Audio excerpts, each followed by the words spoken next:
The trial of Nazi criminals in Nuremberg is shrouded in many mysteries, unresolved to this day. These include the suicide of Assistant Chief Prosecutor Nikolai Zera, a lawyer, and the real shock in the hall when everyone saw Field Marshal Paulus alive and unharmed. And one of the photos of the trial recorded the defendants openly laughing during the trial. What could have cheered up the Nazi criminals, and why did they behave so unconcernedly? Today, on X War History channel, we will tell you about the reasons, or in other words, why the Nazis were laughing during Nuremberg trials. But let us begin in sequence, from the very beginning. The very meaning of the Nuremberg Tribunal was to conduct an absolutely impartial investigation and prove, or not prove, the crimes of the accused.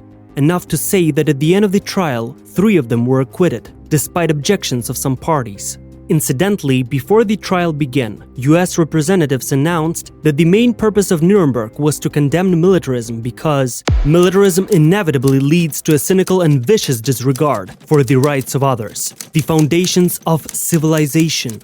Militarism destroys the morals of the people who practice it, and since it can only be defeated by its own weapons, it undermines the morals of the peoples who are forced to engage in battle. However, in spite of such statements, the defendants themselves felt quite relaxed. But why? Firstly, they were allowed to use the services of lawyers. Secondly, at any request of the defendants, searches were initiated and translations, if necessary, of all the documents claimed. And finally, the defendants themselves clearly hoped that they would be able to avoid the death penalty. The calculation was based on the fact that after the war, there had already been a conflict between the former allies, so it was reasonable for Rosenberg, for example, to expect that it would be the allies who would spare him from the death penalty by voting for the verdict. The lawyers also adopted a rather strange tactic. Instead of proving the innocence of their clients, they began to challenge the legal basis and the legitimacy of the Nuremberg Tribunal itself. In actual fact, it was a classic tactic aimed at artificially delaying the trial. The goal was pretty much the same: to wait for the contradictions between the allies to worsen, so that, in the end, they could avoid the punishment they truly deserved. Also, both the defendants and their lawyers were counting on being able to pin all the sins on Adolf Hitler, as he was allegedly in charge and gave the orders, and we were just the soldiers who had taken an oath and were obliged to carry out the orders of the authorities. Therefore, even during the questioning of the witnesses who recounted the horrifying details of the Nazi atrocities and crimes, the accused were in a fairly relaxed mood. They probably experienced their first real shock when the interrogation of the witness Paulus, who was officially buried in Germany, was announced, and Hitler even personally placed a baton on the field marshal's coffin. Absolutely certain that Paulus was not alive, the defendants cheered up and waited to see who would be shown to them, with smiles as the witnesses spoke. But when Paulus entered the hall alive and unharmed, the Nazis were stunned, and Goering had a breakdown of nerves. So it is not surprising that the testimony of the mysteriously resurrected field marshal caused a visible discomfort in the ranks of the accused.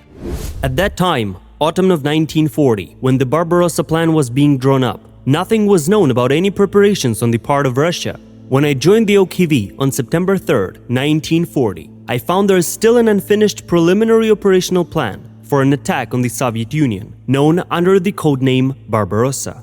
Colonel General Halder handed this plan to me with the task to analyze the possibilities of the offensive operations, taking into account terrain, the use of the forces, the force requirements, and etc., based on the availability of 130-140 divisions. Perhaps from that moment on, the Nazi leadership began to sense that the trial might not end in the way they had expected. Wait, still, why did they laugh? And laugh long enough for the cameraman to capture this? Alright, so it is worth noting here that the photo did not capture the facial expression of Rosenberg, who, on the contrary, was absolutely infuriated. As it turned out later, the reason was the technical support of the Nuremberg trial. All judges, prosecutors, attorneys, lawyers, and the accused themselves were provided with headphones, in which a translation in their native language, for some it was Russian, for some German, for some English, was heard in sync. From the recollections. Every participant in the trial, regardless of his or her citizenship, using headphones, could listen to everything the judges, prosecutors, attorneys, witnesses, and defendants said in their native tongues. In addition to this, everyone had assistants, including lawyers. Therefore, when, for example, the lawyer needed some additional document, he, with a flick of his microphone, would turn to his assistant and name the document that was needed in that moment. The camera captured a scene in which Rosenberg's lawyer, addressing his assistant, forgot to turn off his microphone, and the assistant, either not understanding his boss or not hearing the question, handed the lawyer Rosenberg's book about the superiority of the Aryan race, which was considered the official book, the Talmud, of the Nazi Party, NSDAP.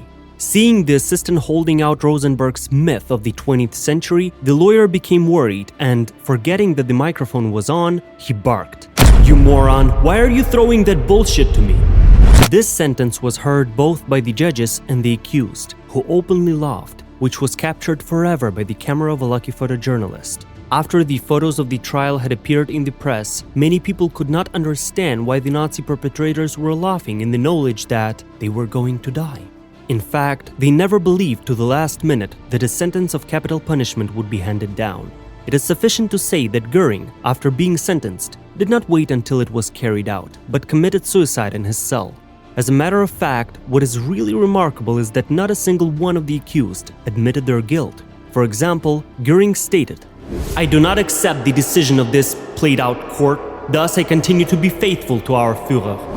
And Rudolf Höss, sentenced to life imprisonment, referred to Jesus. "Let's wait 20 years. Germany will rise again. Whatever sentence this tribunal passes on me, I should be found innocent before the face of Christ. I am prepared to do it all over again, even if it means being burned alive." By the way, some former Wehrmacht officers were outraged after the verdict of the Nuremberg Tribunal was made public. For example, former Colonel Kruger complained that the convicts were not executed like real soldiers, by shooting, but instead by hanging, like criminals.